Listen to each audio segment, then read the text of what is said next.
ইসলামী আন্দোলন বাংলাদেশের প্রাণপ্রিয় আমির পীর সাহেব হুজুর চরমনাই, জেলার নেতৃবৃন্দ, সহযোগী সংগঠনের নেতৃবৃন্দ, সাংবাদিক বন্ধুগণ, প্রশাসনের দায়িত্ব নিয়োজিত কর্মকর্তা কর্মচারীবৃন্দ, সকলকে ইসলামী আন্দোলন বাংলাদেশের পক্ষ থেকে আন্তরিক শুভেচ্ছা ও ধন্যবাদ জানিয়ে আমি আমার কথা শুরু করতে চাই।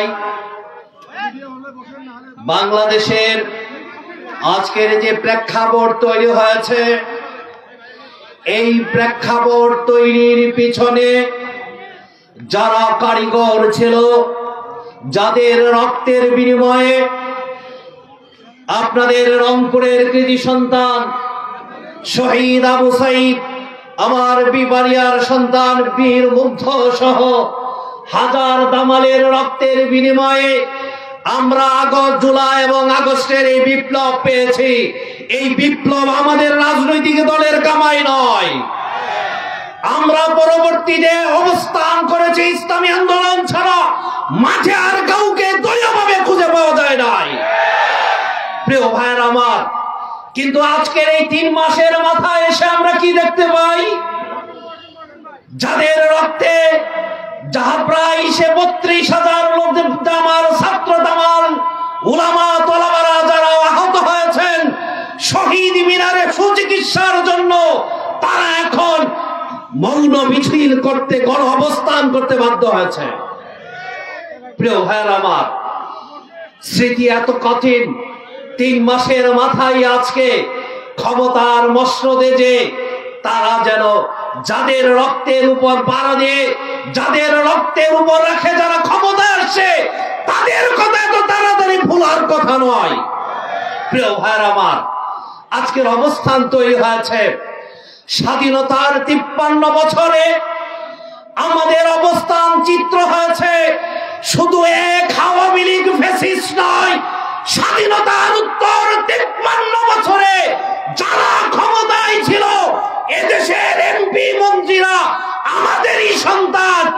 যারা নির্বাচনের আগে রিক্সা দিয়ে চলার কথা ছিল না, তারা হাজার হাজার কোটি টাকার মালিক হয়েছে।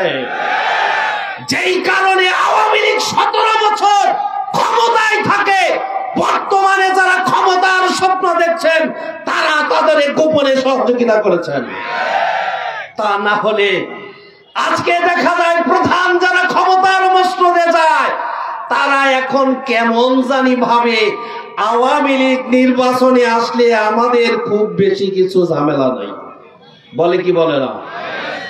প্রিয় ভাইয়ের আমার, এর সাথে আবার আপনাদের উত্তরবঙ্গের যে বাহে আছে পালিত সেই রাজনৈতিক দল, জাতীয় পার্টি সহ যারা আওয়ামী লীগের দোসর ছিল, কেউ নির্বাচনে অংশগ্রহণ করতে পারবে না।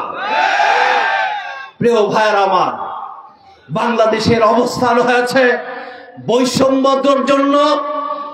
47-এর স্বাধীনতা হয়েছে বৈষম্যের জন্য। 71 সালের স্বাধীনতা হয়েছে পাকিস্তান, পূর্ব পাকিস্তান, পশ্চিম পাকিস্তানের বৈষম্যের কারণে। 53 বছর বৈষম্য হয়েছে। এই বৈষম্য দূর করার জন্য ছাত্র, উলামা, তলাবা, তৌহিদি জনতার মাধ্যমে বিপ্লব হয়েছে। আমি বলতে চাই, বৈষম্য কি দূর হয়েছে? লালমনিরহাটে কি চাঁদাবাজ আছে না শেষ হয়ে গেছে? চাঁদাবাজ গেছে, লেভেল চেঞ্জ হয়েছে। বদল ঠিক আছে, শুধু বদলের লেভেল চেঞ্জ হয়েছে, এছাড়া আর কিছু নয়। প্রিয় ভাইরা আমার, কারা করছেন? আমরা যারা ভোটার আছি, আগামী দিনে খাপ নির্বাচনের ক্ষেত্রে এরা মনে রাখা লাগবে তারা কারা, তারা কোন দলের, তাদের পরিচয় কি, তাদের পিতৃ পরিচয় কি, তাদের অবস্থান কি, সুস্পষ্ট ভাবে ধারণা রাখা লাগবে। প্রিয় ভাইয়ের আমার, সাথে সাথে বলতে চাই, আজকের অবস্থান, তাদের অবস্থান হলো, কেউ কেউ মনে হয় যেন ভাব এমন দেখা যায় তারা মনে হয় ক্ষমতায় চলে গেছে। আবার যারা স্বাধীনতার সময় এদেশের স্বাধীনতার লাল সবুজকে অস্বীকার করেছে, এরা আবার দেখা যায় 16ই ডিসেম্বর পালন আছে না? আছে না? প্রিয় ভাইয়ের আমার, এত সহজ নয়, এত সহজ অবস্থা নয়। 53 বছরে দেশের মানুষ বুঝে যায় নাই, 53 বছরে এই দেশের উলামায়ে কেরাম বুঝে যায় নাই, 53 বছরে আপনাদের কর্মকাণ্ডকে বাংলার মানুষ বুঝে যায় নাই। প্রিয় ভাইয়ের আমার, মোহতারাম আমির বক্তব্য রাখবেন, আমি লম্বা করব না। আজকের অবস্থান তৈরি হয়েছে, আমরা এবং সকল দল পিআর সিস্টেম নির্বাচন চেয়েছে। এই পিআর নির্বাচনে আমাদের আমির 2008 সালে তৎকালীন নির্বাচন কমিশনের কাছে পিআর এর সম্পর্কে আলোচনা রেখে আমরা সাংবাদিক সম্মেলনের মাধ্যমে পিআর কে বোঝাতে চেয়েছি। পিআর এর ঐক্যমত হয়েছে, বর্তমানে একমাত্র ক্ষমতাসীন বিএনপি ছাড়া তা ভাবতে যাচ্ছে আগামী দিনে একক সংখ্যাগরিষ্ঠ নিয়ে ক্ষমতা যাবেন, তারা ছাড়া বাকিরা এখনো আমরা পিআরের পক্ষে আছি। তার অর্থ এই হচ্ছে, এককভাবে সংসদে যেতে পারলে সেকেন্ড ফ্যাসিস্ট এই দেশে আবার জন্ম হবে। আমরা এই দেশের মানুষ চাই আর ভুল করে 17 বছরের রক্তচোষার অবস্থার মতো কাউকে ফ্যাসিস্ট হতে দেব না। এই জন্য বলা হচ্ছে, দল মত নির্বিশেষে প্রতীক সামনে যাবে, জনগণ প্রতীকে ভোট দিবে, দল মত নির্বিশেষে একটি ভারসাম্যহীন একটি ব্যালেন্সিং একটি সংসদ হবে, যেই সংসদ থেকে দাঁড়িয়ে যখন কথা বললে এককভাবে শেখ হাসিনা 290 সিট নিয়ে যে এরকম তিরিং বিরিং করেছেন, এই তিরিং বিরিং আর আপনাদেরকে কাউকে করতে দেওয়া হবে। সেই জন্য শ্রদ্ধেয় বদিউল আলম মজুমদার, যিনি পিআরের পক্ষে বিভিন্ন কথা বলছেন, নির্বাচনে সংসদে এই সংস্কারের দায়িত্ব নেওয়ার পর দাদা আপনি ভুলে গেলেন, আমার তো মনে হয় প্যাকেট পেয়ে গেছেন কিনা। প্যাকেট, কারণ এদেশে প্যাকেট দেওয়ার অভ্যাস আছে, না হলে এত তাড়াতাড়ি আপনার মুখ বন্ধ হওয়ার কথা না। পিআরের পক্ষে আপনি সুস্পষ্ট বক্তব্য রেখেছেন, এখন জানি আবার কেমন কেমন কেমন ভাব ধরেছেন। প্রিয় ভাইরা আমার, বাংলাদেশের এই প্রেক্ষাপটকে সামনে রেখে সজলা সফলা শস্য শ্যামলা সোনার বাংলা, এই বাংলা 53 বছরে সেকেন্ড হোম উলামায়ে কেরাম ছাড়া কারোই বাংলাদেশে নেই। সেকেন্ড হোম প্রত্যেকের একটা করে আছে, আছে না? আপনি বলতে থাকেন আর আমি স্বাধীনতার উত্তর 70-এর পার্লামেন্ট থেকে 71-এর পার্লামেন্ট থেকে শুরু করে এই পর্যন্ত বলে দেব কার কোথায় কি অবস্থান আছে। একমাত্র দেশের উলামায়ে কেরামের সেকেন্ড হোম নেই, আমাদের সেকেন্ড হোম হচ্ছে আমাদের কবর। আপনাদের মধ্যে থেকে আমরা বাঁচতে চাই, উলামায়ে কেরাম আপনাদের দোয়া নিয়ে আপনাদের মাঝে কবরে শুতে চাই। যেই জন্য চাওয়ারও কিছু নেই, পাওয়ারও আমাদের কিছু নেই, দেওয়া ছাড়া উলামায়ে কেরামের আর কিছু নেই। এই জন্য আহ্বান করব লালমনিরহাটবাসীকে ঐক্যবদ্ধ হয়ে আগামী নির্বাচনে পীরসাদ চরমনাই সহ দেশের উলামায়ে কেরাম আমরা সংঘবদ্ধভাবে চেষ্টা চলতেছে, ঐক্যের কোনো বিকল্প নেই। ঐক্যের জন্য আমাদের মোহতারাম আমির চেষ্টা করে যাচ্ছেন, আমরা আপনাদের সহযোগিতা চাই, দোয়া চাই। পরিশেষে বলতে চাই, তত্ত্বাবধায়ক সরকারের সম্মানিত উপদেষ্টা, আবার দীর্ঘদিনের বড় ভাই, গতকাল বৈষম্যিক বিমান চলাচল সম্মানিত উপদেষ্টা সাহেব ইন্তেকাল করেছেন। আল্লাহ তাআলা তাকে মাফ করে দিন। আল্লাহ তাআলা তার চেষ্টা করেছেন, সেই চেষ্টার কোকে কবুল করেন।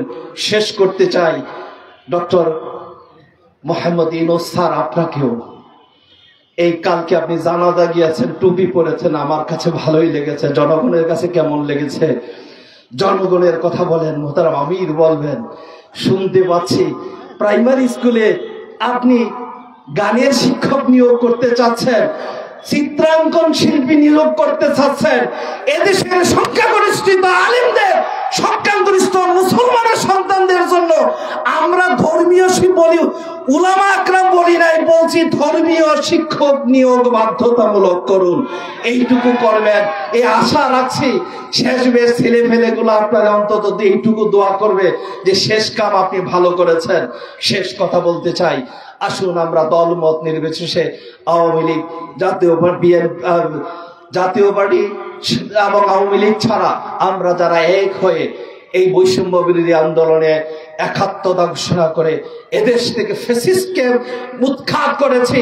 আসুন আমরা আগামী নির্বাচন ও ফ্যাসিস্ট বিহীন নির্বাচনে বাংলাদেশকে একটি সুজলা সফলা শস্য শ্যামলা সোনার বাংলা উপহার দিতে আমরা রাজি আছি।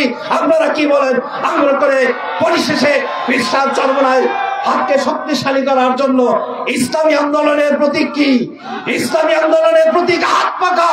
যেখানে আমাদের হাত পাখার আগামী দিনে বিজয়কে নিশ্চিত করার আহ্বান রেখে এবং পরিশেষে লালমনিরহাট জেলা শাখার কি সুন্দর সফল সমাবেশ করার জন্য ইসলামী আন্দোলন কেন্দ্রের পক্ষ থেকে আপনাদেরকে ধন্যবাদ জানিয়ে আমি আমার কথা শেষ করতে চাই।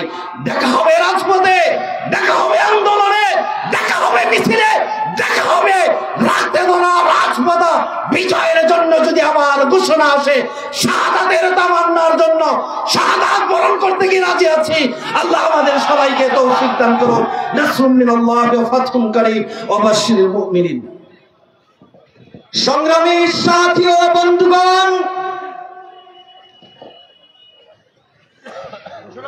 আজকের বিশাল গণসমাবেশে প্রধান অতিথির বক্তব্য রাখবেন এদেশের লক্ষ কোটি তাওহীদী মুক্তিকামী জনতার হৃদয়ের স্পন্দন ইসলামী আন্দোলন বাংলাদেশ, ইসলামী আন্দোলন বাংলাদেশের মুহতারাম আমির হযরত মাওলানা মুফতি সৈয়দ মোহাম্মদ রেজাউল করিম পীর সাহেব চরমনাই।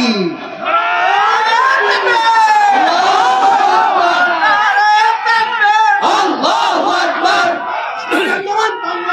জিন্দাবাদ জিন্দাবাদ জিন্দাবাদ জিন্দাবাদ ইসলামী আন্দোলন বাংলাদেশ। নারায়ে তাকবীর। আল্লাহু আকবার।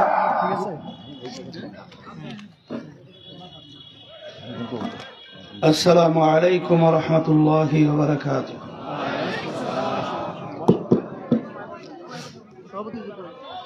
الحمد لله وكفى سلام على عباده الذين اصطفى أما بعد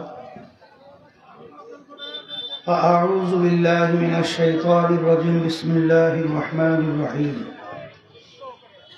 إن الدين عند الله الإسلام صدق الله العلي العظيم. সবাই দুরূদ শরীফ পড়ি। আল্লাহুম্মা সাল্লি আলা সাইয়্যিদিনা ওয়া হাবিবিনা ওয়া মাওলানা মুহাম্মদ সাল্লাল্লাহু আলাইহি ওয়া আলা আলিহি ওয়া আসহাবিহি ওয়া বারাক ওয়া সাল্লাম। ইসলামী আন্দোলন বাংলাদেশ লালমনিরহাট জেলা শাখা কর্তৃক আয়োজিত আজকের সমাবেশের সভাপতি, মঞ্চের কেন্দ্রীয় সম্মানিত প্রেসিডিয়াম সদস্য সহ বিভিন্ন পর্যায়ের দায়িত্বশীল, সামনে বিশেষ করে যারা উপস্থিত রয়েছেন ইসলাম প্রেমিক, দেশ প্রেমিক আমার ভাইরা, আমি আপনাদের সামনে আয়াত শরীফ তেলাওয়াত করেছি।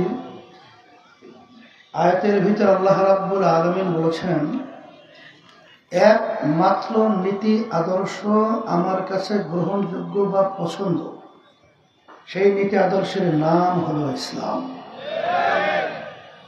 আমরা যারা মুসলমান দাবি করি, কোন মুসলমান ইসলামী নীতি আদর্শের বাহিরে থাকতে পারে না, থাকতে পারবে না।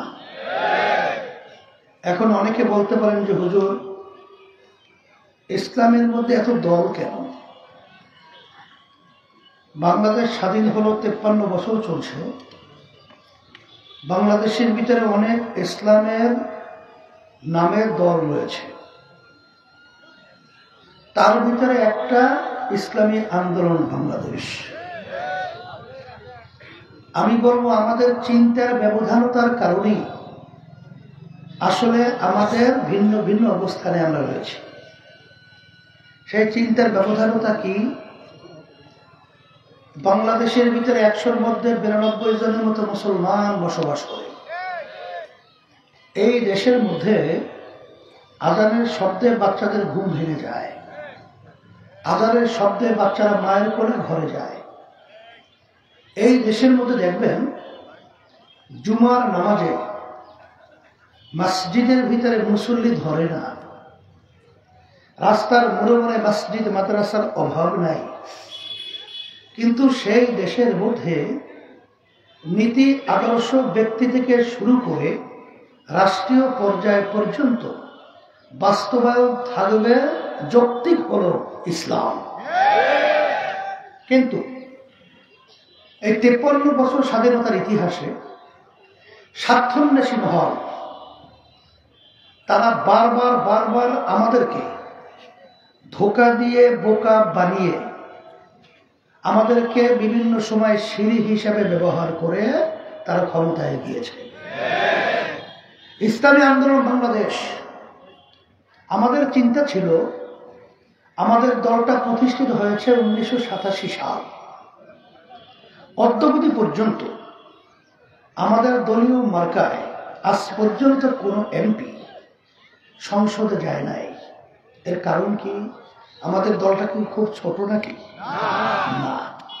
আলহামদুলিল্লাহ, ইসলামী আন্দোলন বাংলাদেশ আজকে বাংলাদেশের 300 আসনে আল্লাহর রহমতে প্রার্থী দেওয়ার মতো যোগ্যতা আল্লাহ আমাদেরকে দান করেছে।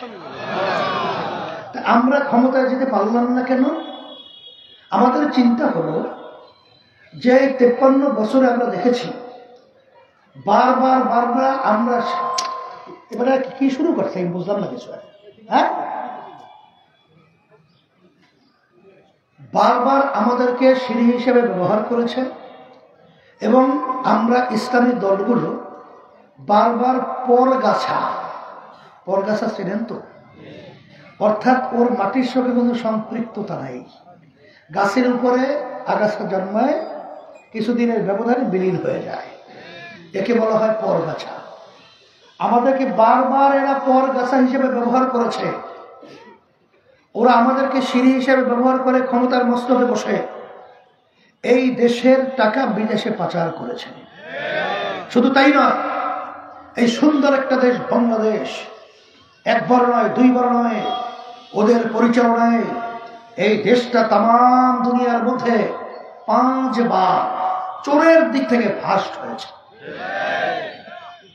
তাম দুনিয়ার ইতিহাস যদি আপনি দেখেন, এত খুন, এত গুম,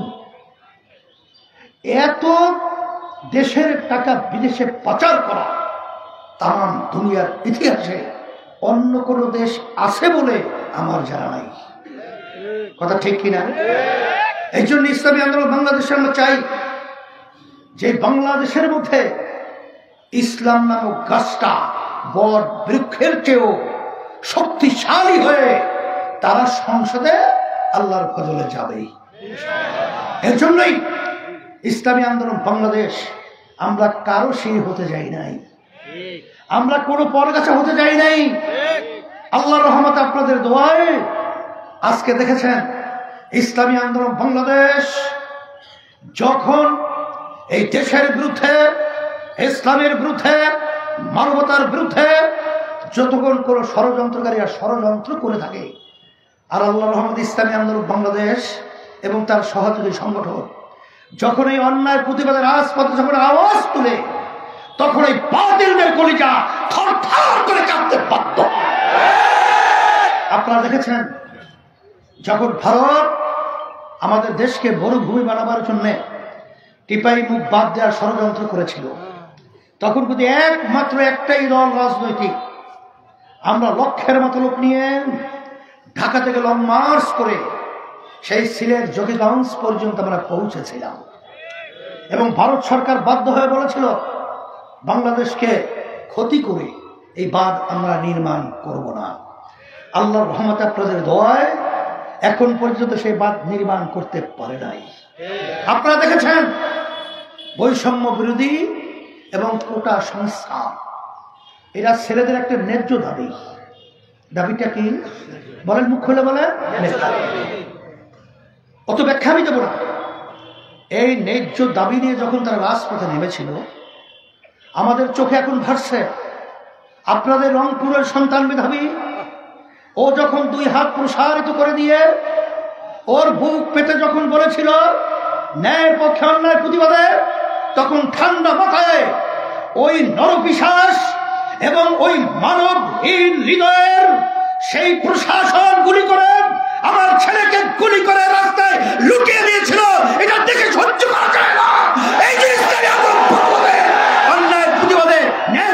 রাস্তায় নেমেছিলাম। আপনারা দেখেছেন আজকে হাজার হাজার মায়ের কোল খালি হয়ে গেছে। আজকে সেই শব্দ এখন আমাদের কানে ভাবছে।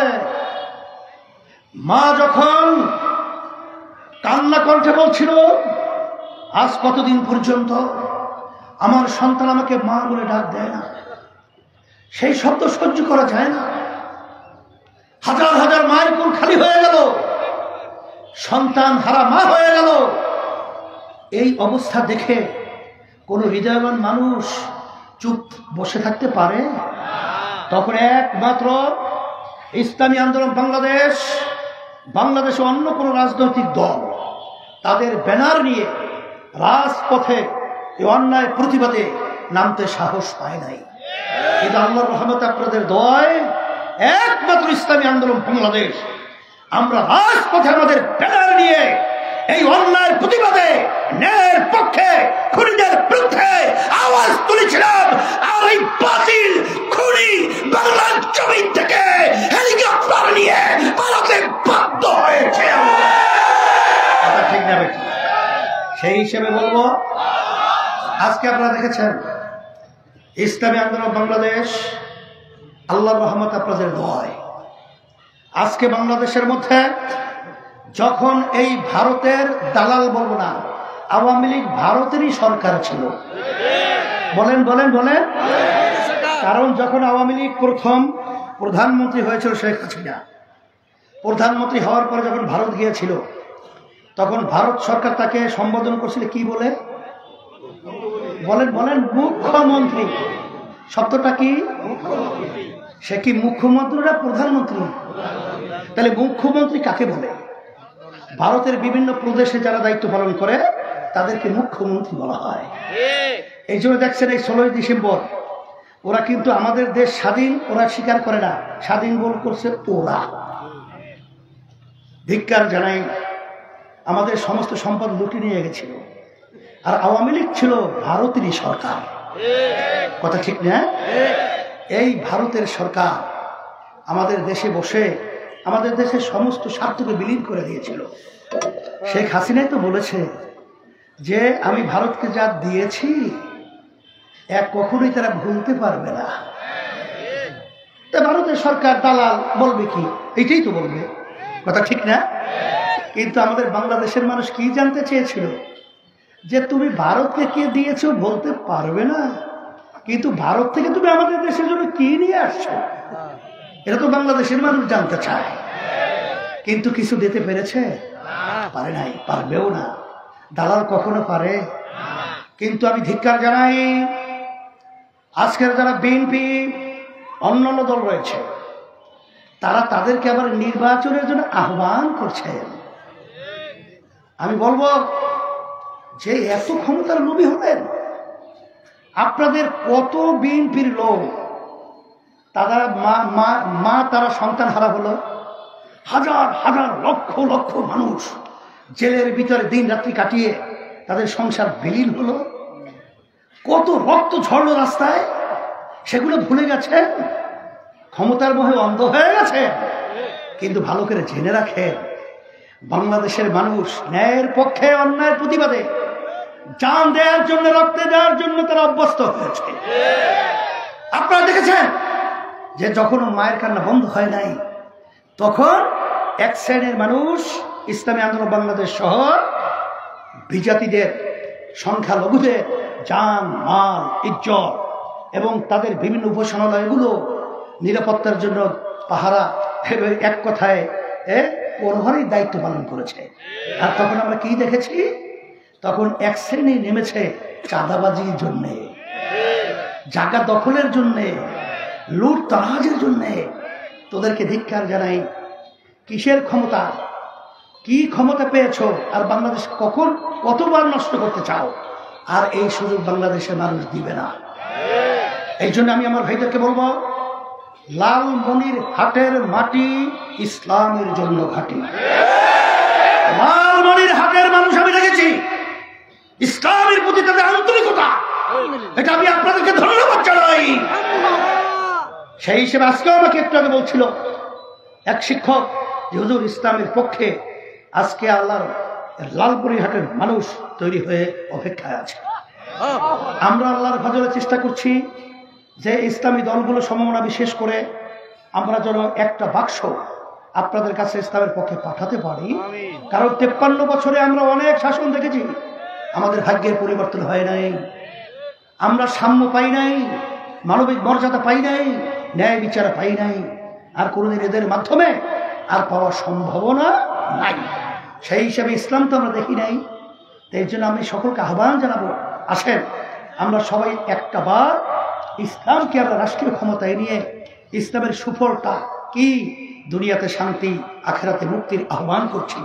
সেই হিসাবে আপনাদের লালমনিরহাটে আমরা 3 আসনে 3 প্রার্থীকে আপনাদের জন্য সম্ভাব্য প্রার্থী হিসেবে আমরা আল্লাহর ফজলে চিন্তা করছি। এখানে এই